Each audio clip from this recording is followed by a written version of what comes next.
6000 жилийн өмнө Сатан Еваг Бурхны өмнө өөрийгөө тавихад уруу татсан. Ева ч Бурхны өмнө өөрийгөө тавьсан. 4000 жилийн дараа цөлд Сатан Есүс дээр өөрийгөө өргөмжил хэмээн өөр мэт сонсогдох боловч Евад санал болгосонтой яг ижил саналтай очсон. Гэвч Есүс тэгээгүй. 3 жилийн турш Сатан Есүсийг өөрийгөө нэгдүгээр тавихыг уруу татсан. Ганцхан удаа л өөрийгөө нэг тавихыг ятгсан. Гэвч Есүс хизээч сорилтонд унсангүй. Бүр нэг ч удаа. 7 хоног өнгөрлөө.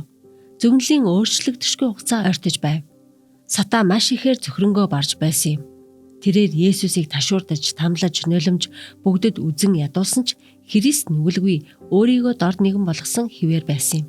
Сатан түүний загалмай цовдлон эцсийн дайралтад зориулж өндөрт өргөсөн. Хэрв Сатан Христийн тамлуулж байгаа оюун ухаанд нь өөрийгөө өргөмжлөх өчүүхэн үрийг л тарьж чадвал ялалт Сатаных болох байв. Чөтгөрүүд, шашны удирдагчид, цэргүүд болон гэмт хэрэгтнүүдийн дотор орж түүн рүү тамийн мэт сорилтын гал шидэж хэрв чи Бурхны хүү муу юм бол өөрийгөө авраач гэж оролцоодог. Есүс тэр үгийг сонссон ч өөрчлөгдөөгүй. Есүсээ өөрийгөө хамгаал, өөрийгөө батал гэсэн хашгираа загалмайн хөлд уйлж буй шав бүрийн, уйлж буй хүн бүрийн зүрх сэтгэлийг галзууруулсан хашгираа байв. Эцэст нь еврей удирдагчид санамсаргүйгээр тэр өөрийгөө аварч чадахгүй гэсэн гүн гүнзгий үннийг тунхаглав. Есүс нэг зэрэг өөрийгөө бас биднийг аварч чадахгүй. Тиймээс тэр биднийг аврахыг сонгосон.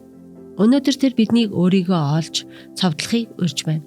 Бид Бурхны 11 болон тогтмол системчилсэн амлалтын өргөлөө буцааж өгөхдөө Бурхнаас амин хувиа хичээсэн хүслийг маань арилгахыг зүрх сэтгэлээсээ гуйцгаая. Түүнээс амин хувиа хичээдгүй өгөөмөр итгэлтэй шин зүрх сэтгэл мөн гуйцгаая. Өөрсдийгөө адагт харин Бурхныг нэгдүгээр тавих болтугай.